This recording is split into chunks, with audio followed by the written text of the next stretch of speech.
Hi, I'm Dr. Adam Millman. Thank you for watching.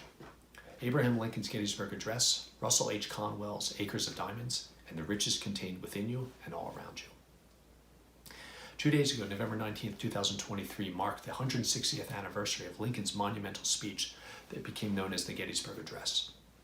Lincoln gave the speech on November 19th, 1863 as part of the dedication of an expanded cemetery in Gettysburg that was required because of the carnage that had occurred 4.5 months prior, July 1st, 2nd, and 3rd, the Battle of Gettysburg. Needed a much larger cemetery. Some 7,000 soldiers were killed. About 50,000 people were killed, wounded, or were missing in just 3 days of fighting, an unbelievable number. And it was billed as being a very big event, and Lincoln was coming to speak, but he was not the keynote speaker. It was actually another man who was a more famous orator named Edward Everett who was there to speak. He was the keynote speaker. He got up and proceeded to speak for 2 hours. His speech was 13,607 words long. Lincoln then got up and spoke for 2 minutes, 271 words. And what speech do we all remember? What speech did we all have to memorize when we were kids? The Gettysburg Address.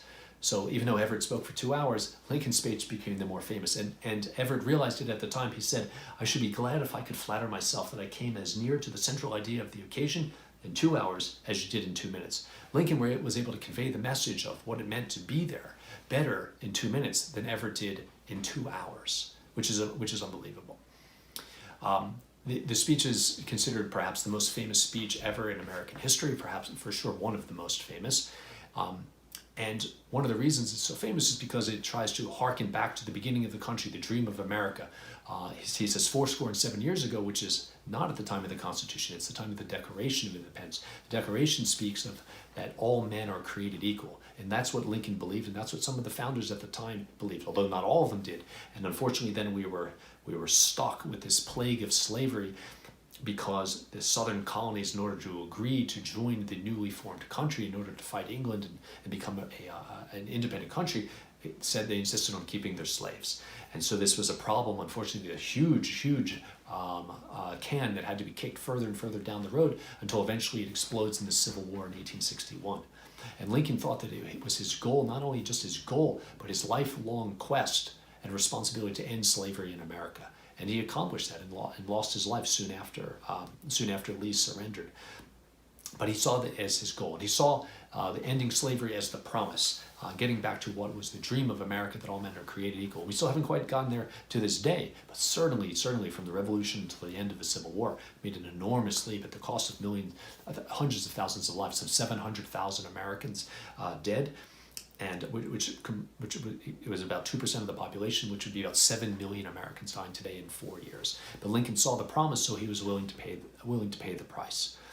Now, I took my kids there because of the importance of American history, their love of history and the Civil War and Abraham Lincoln. I wanted them to see the battlefields, and I wanted them to see where Lincoln gave this monumental speech. And that brings me to the next part of this discussion, and Russell Conwell's Acres of Diamonds, because what we're looking for is often much closer than we think. We'll search far and wide to find something, prosperity, wealth on the other side of the rainbow, where we think the pot of gold is, only to find out later that it was actually much closer at home. The relationships that you have, your own individual skills, your current job. Things are not always better over there at that job, with this employer, that house, the new city, a different spouse. That's all. The happiness and prosperity can be found with where much closer to home. So my kids and I, my wife went looking for where Lincoln gave the Gettysburg Address, and it took us an hour to find it. The GPS led us this way and led us that way. Then we went to this entrance to a cemetery, and then we went to this information desk. We were told it was there, and they said, no, it's up the hill. We went there, and there was a sign saying, no, it wasn't here. It was actually over here. And when we eventually got there, we noticed that it was 150 yards from our hotel. And if we had maybe planned better, we would have found it. But we just kept looking and looking. But what we were looking for was much closer to where we originally were. It was a much shorter distance. So Russell Herman Conwell would tell this story. Russell Herman Conwell was born in 1843. He was first a lawyer, then he became a newspaper editor, and then he was a clergyman. And while he was a clergyman, he had a young group of boys come up to him and say, Mr. Conwell, we can't afford to go to college. Maybe you could teach us some courses, teach us some lessons, because we can't afford to go to school. And we'd like to become educated, but we don't have the money. So Conwell had this idea of creating a university for young people that couldn't afford to go to school. And that became Temple University, a place I actually spent a year of graduate school. And he would travel around the country raising money, and he would tell inspirational stories. And one of those stories he called The Acres of Diamonds. And he told the story thousands of times and raised millions of dollars at a time where millions of dollars was really quite a bit of money. And the story is as follows. There was once a man who was a farmer in Africa, and he had heard that there were diamonds to be found in Africa. So he decided to sell his farm and leave his land and go searching for the diamonds. He searched for years and years and years and never found the diamonds. One day he became so distraught and despondent and depressed, he threw himself into the water and he died. Now back on his farm that he had sold so he could get money to go travel around looking for diamonds that he thought were somewhere else, the new owner of the land went walking through a creek, and he looked at the bottom of the creek in the creek bed, and there was a shiny rock there. He took the rock out and thought it was a crystal, put it on the mantle above the fireplace in his house, and one day he had a visitor and he took it off, and he said, "What is this?" And the owner of the farm said, "This is a crystal." And the man said, "It is not. It is in fact the largest diamond that has ever been discovered." And he said, "Oh, really? Well, there's many stones like this on my land. All you have to do is walk through the creeks, and in the creek beds there's lots of ones that look like this." And then what he started to do is realize that there were diamonds everywhere, that he was literally standing in acres of diamonds. There were diamonds all over the place. I mean, you didn't have to go and look for them. The man that sold the farm that thought the diamonds were elsewhere missed his opportunity because he never took the time to search for the diamonds in what he already had. He didn't realize that if he had just looked around, the rocks that he was looking at were actually unpolished, uncut, unfinished diamonds. And they were all around him, but he didn't realize it because he didn't think, he didn't look, he didn't take the time. He wasn't creative, he wasn't introspective. He didn't look around to see what he had available already. He searched for the happiness elsewhere. And we often do this in our own lives. I need to leave this job to move to that job. I need to get rid of this car to get that car. The spouse that I have right now is not adequate. They're not doing it for me.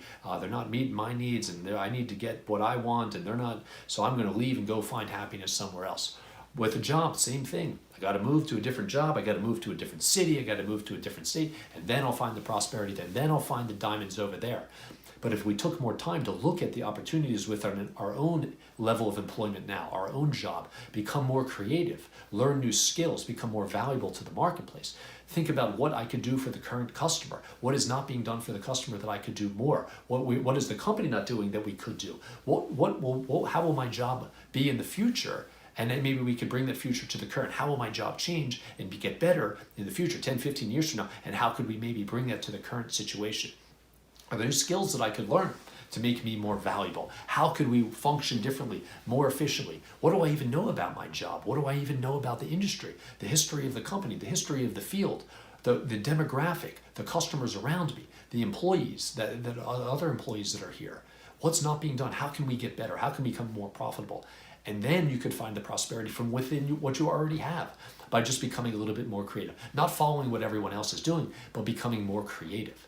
And in our own lives, with our own resources, our own relationships, instead of discarding something that you have and pursuing something else over there, maybe cultivating the relationship, working on your own skills with communication and listening and empathy and sympathy, we could become better so that the relationship doesn't end.